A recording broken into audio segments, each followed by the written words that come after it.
Hello guys, welcome to my channel. অন্যান্য দিনের তুলনায় আজ কিন্তু অনেক তাড়াতাড়ি সকালবেলা উঠে স্নান করে ফ্রেশ হয়ে রেডি হয়ে নিয়েছিলাম। কারণ আজকে আমি যাচ্ছিলাম বড় কাছারি পুজো দিতে। আমি কিন্তু একা না, আমরা কিন্তু ৪ জন মিলে গেছি বড় কাছারিতে পুজো দিতে। ১ম এ ঢুকে আমরা ডালা নিয়ে তারপর আমরা পুকুরে চলে গেছিলাম জল ভরার জন্য। জল ভরার পর আমি একটু তিলক নিয়ে নিলাম। নেয়ার পর এই যে আমরা এই ৪ জন মিলে গেলাম পুজো দিতে।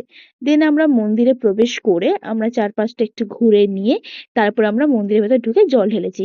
কিন্তু সেই মন্দিরের ভেতর জল ঢালার ফটো ভিডিও আমি কিছুই করতে পারিনি, কারণ সেখানে অ্যালাউ ছিল না। তারপরে এই বাইরে এসে ধূপ মোমবাতিটা আমরা জ্বালিয়ে নিলাম। এখানে ধূপ মোমবাতিটা জ্বালানোর পর এখানে একটা শিবলিঙ্গ ছিল, যেখানে তোমরা নর্মালি ভেতরে ভিড় থাকলে বাইরে এসে তোমরা জল ঢালতে পারো। এবার আমাদের মন্দিরের কাজ হয়ে যাওয়ার পর আমরা সামনে একটা দোকানে গিয়ে বসলাম। সেখানে দেখছিলাম যে একটা মনস্কামনা লেখার একটা চিরকুট ছিল, যেটা তোমরা তোমাদের মনে যা ইচ্ছে লিখে তোমরা মন্দিরে ঝুলিয়ে দিতে পারো। এটা আমি করেছিলাম, এটা যার যার বিশ্বাসের ওপর। আমি অনেক বিশ্বাস নিয়ে আমার মনস্কামনা এখানে দিয়েছি।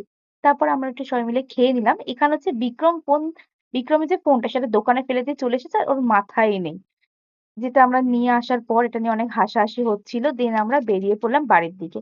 আর বাড়িতে আসার সময় এত পরিমাণে বৃষ্টি পড়েছে আমরা পুরো ভিজে গেছি। দেন আমি বাড়ি যাওয়ার পর অফিস চলে গেছি। তারপর এটা হচ্ছে ডিরেক্ট আমি মামার বাড়ি যাচ্ছি। মামার বাড়ি যাচ্ছি একটা কারণ আছে, যেটা আমি নেক্সট ব্লকে তোমাদেরকে বলবো। এই যে আমার ফ্যামিলির সবাই মিলে আমরা যাচ্ছিলাম মামার বাড়ি। এই যে তোমাদের সাথে কথা বলতে বলতে চলে এলাম স্টেশনে। স্টেশন থেকে সোজা বাড়ি চলে গেছিলাম।